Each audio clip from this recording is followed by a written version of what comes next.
So how do we create systems of accountability that are responsive even to the most disconnected and disfranchised among populations? Accountability, sometimes it's difficult, because whilst my government might be accountable to the people there, they are also part of a global community. And so they are sometimes contradictory in terms of their accountability to be responsive to their own people and to be responsive to the global community. Today we have got the Sustainable Development Goals. It is goals that have been accepted by I don't know how many governments the world over. Hopefully that's the shared platform, and there is a goal that speaks to the issues of accountability and democratization, and hopefully that will help to harmonize accountability frameworks, because there are so many of them. The challenge will be each government going back, explain to the people, because that's the problem, isn't it?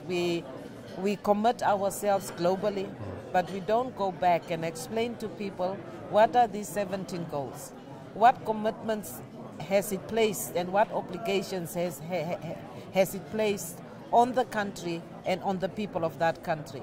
To the extent that we need now to say to ourselves, in order for us to achieve that, yes, there will be the global targets, but can we also have national indicators that we feel would be more relevant to us, to our own reality, and to be able to really drive the process forward. I think that is the stage at which we now need to engage with the people, because if we have to hold government accountable, we can't hold government accountable for something that we do not know what it is. So it is really for all the stakeholders who have been part and parcel of this process to make sure that the people within the country understand what these 17 goals are, what the indicators are, because that is also a way of holding governments accountable, by sharing information. But given your vast experience with the African Union Commission, among others, what's your sort of practical call to action here to the array of NGOs from civil society, private sector implementers and contractors? What can they do in practice to implement accountability within their projects and programs more effectively?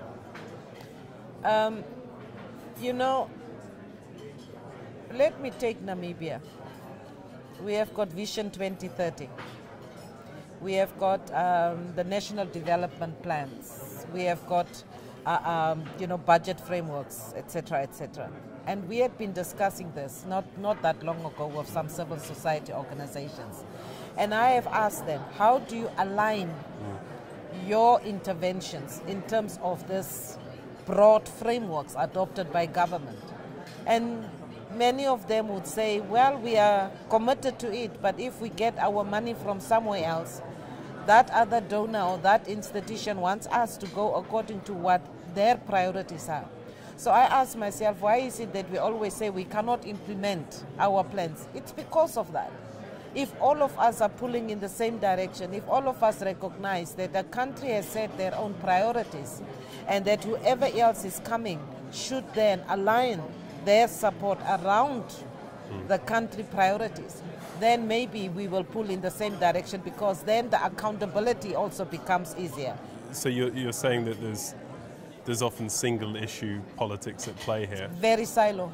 A lot of donors, I think they are trying hard. Even the UN system, they are also trying hard to get out from out of their silos.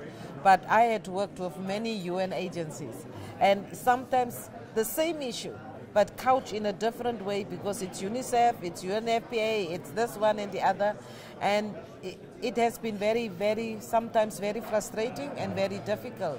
Whereas you think that, and they have the logo that says UN working as one. But when it comes to the actual practicalities, it's still a challenge to get the UN to operate as one.